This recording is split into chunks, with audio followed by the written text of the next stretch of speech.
নমস্কার বন্ধুরা, welcome to এসটিউনিক sports. বন্ধুরা, এই ভিডিওতে আমরা কথা বলবো বেশ কিছু ট্রান্সফার আপডেট নিয়ে, যেখানে ইস্ট বেঙ্গল একজন ট্যালেন্টেড ডিফেন্ডারকে সাইন করিয়েছে।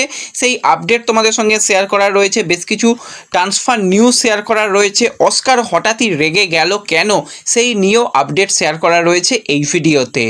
তাই ভিডিও শুরু করার আগে একটাই রিকোয়েস্ট, চ্যানেলে যারা প্রথমবারের জন্য এসেছো মনে করে চ্যানেলটাকে সাবস্ক্রাইব করে নাও।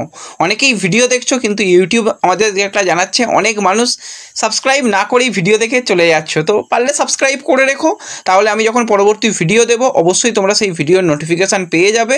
তাই সকলে একটু সাবস্ক্রাইব করে রেখো। তো প্রথমেই যদি আমরা একটুখানি ইস্ট বেঙ্গলকে নিয়ে কথা বলি, তো ইস্ট বেঙ্গল প্রতি সিজনেই বেশ কিছু প্লেয়ারকে সই করায়, আবার বেশ কিছু প্লেয়ারকে ছেড়েও দেয়।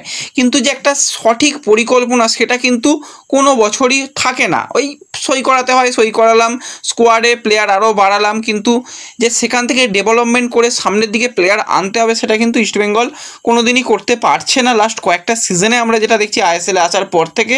তো সেই জায়গায় সিংটো আসার পর কিন্তু সিংটোর একটা নির্দিষ্ট প্ল্যানিং রয়েছে, এমন কিছু কিছু প্লেয়ারকে নিয়ে আসবো যারা কিন্তু পরবর্তী সময় ইস্টবেঙ্গলকে একটা ভালো সার্ভিস দিতে পারবে। তোমাদের কিছুদিন আগেই জানিয়েছিলাম ইস্টবেঙ্গল কিন্তু বয়েজ ভিত্তিক দল থেকে বেশ কিছু ভালো ভালো প্লেয়ারকে সাইন করাবে, এবং তারা কিন্তু পরবর্তী সময় যদি ভালো পারফরমেন্সটা তুলে ধরতে পারে অবশ্যই তারা কিন্তু ভবিষ্যতে ইস্টবেঙ্গলের সম্পদ হবে। এবার সব প্লেয়ার যে মানে জুনিয়র লেভেলে ভালো খেলে তারা সিনিয়র লেভেলে গিয়ে সেই লেভেলের পারফরমেন্সটা করতে পারবে সেটা কোনো মানেই নয়। কারণ এর আগে আমরা কোমল থাটালের মতন মোস্ট ট্যালেন্টেড প্লেয়ারকে হারিয়ে যেতে দেখেছি।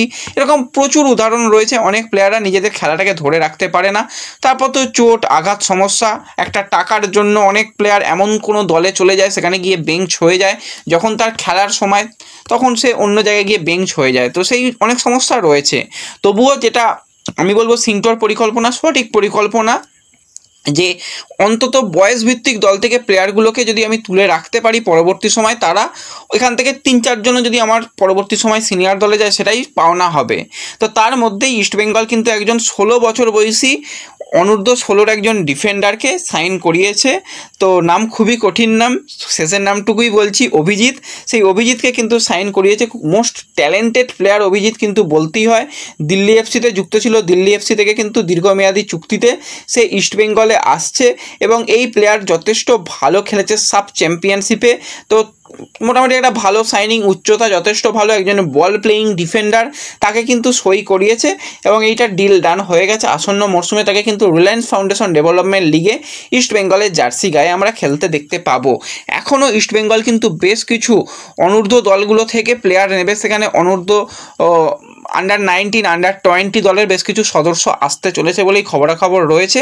তো সেই প্লেয়ারগুলো সাইনিং হয়ে গেলেও তোমাদের জানিয়ে দেব। এবং এর সাথে সাথে ইস্টবেঙ্গল কিন্তু একজন গোলকিপারকে ছেড়ে দিয়েছে। তো সেই প্লেয়ার হচ্ছে কামালউদ্দিন, যাকে ইস্টবেঙ্গল কিন্তু গত সিজনে নিয়েছিল এবং যার উচ্চতা যথেষ্ট ভালো, কিন্তু সেইভাবে তাকে ব্যবহার করাই গেল না। সে মূলত ওই বেঞ্চেই বসে থাকতো।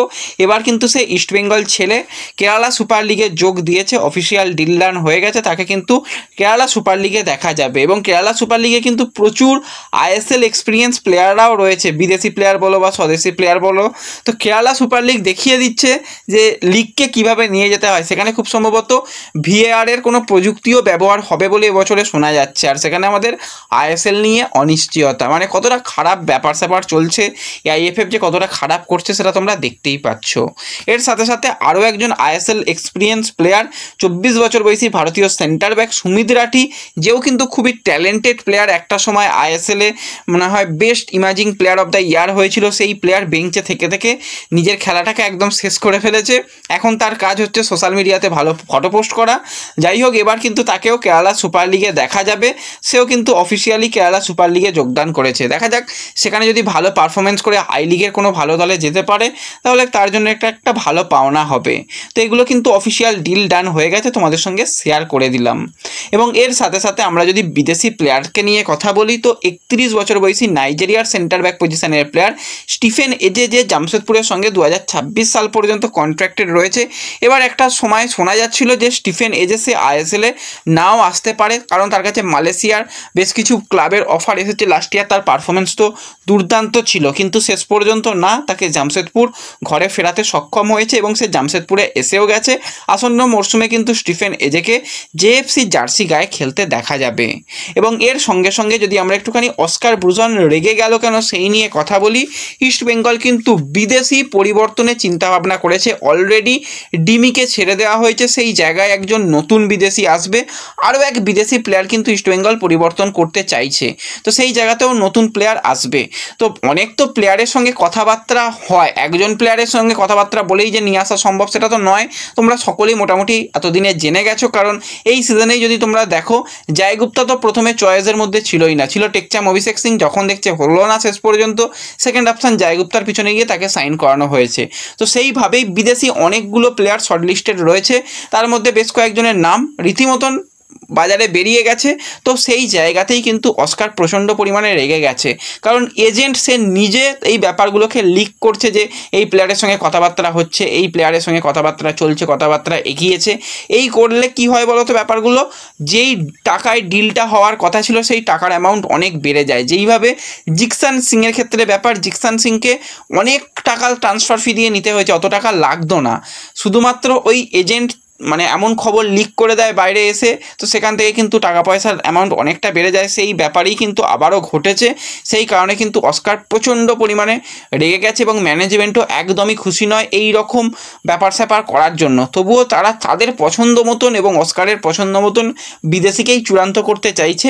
অলরেডি বেশ কিছু নাম বেরিয়ে এসেছে, সেই নিয়ে কালকে একদম ডিটেলসে আরও আপডেট তোমাদের সঙ্গে শেয়ার করে দেবো। তো এই ভিডিওতে এটুকুই আপডেট শেয়ার করার ছিল। ভিডিও ভালো লাগলে লাইক শেয়ার করে দিও, চ্যানেলে প্রথমবারের জন্য এলে সাবস্ক্রাইব করে নিও। দেখা হবে পরবর্তী ভিডিওতে। ধন্যবাদ।